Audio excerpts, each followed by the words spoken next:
Welcome to Kenton's videos. Enjoy the video. You start by verifying audio drivers and MIDI because latency ruins mixes. Once done, open Console DJ and point it at your project folder. Load a track into DEC and run analysis so the BPM and beat grid align. This is crucial for sync. Next, set your buffer and sample rate to balance quality and latency. Make sure your controller maps are enabled.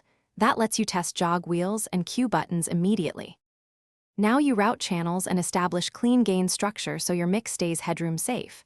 You map DECA to channel 1 and DEC B to channel 2, then route master to your main output. Once routed, set per channel EQ and carefully apply filter automation. This sculpts transitions. Add effects on send buses, delay first, then subtle reverb, and map a knob to wet/dry for quick tweaks. While you practice transitions, watch levels and use the limiter sparingly to prevent clipping. To finish, record a short test mix and listen for artifacts so you can adjust gain or beat grid timing. You want consistent loudness across the set. Once satisfied, save your project snapshot and export controller mappings to avoid reconfiguration later. If the recording looks good, render the final mix.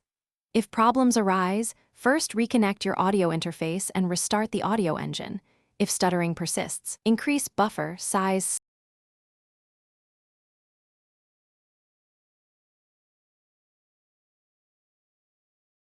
Thanks for watching. Consider subscribing if we helped you.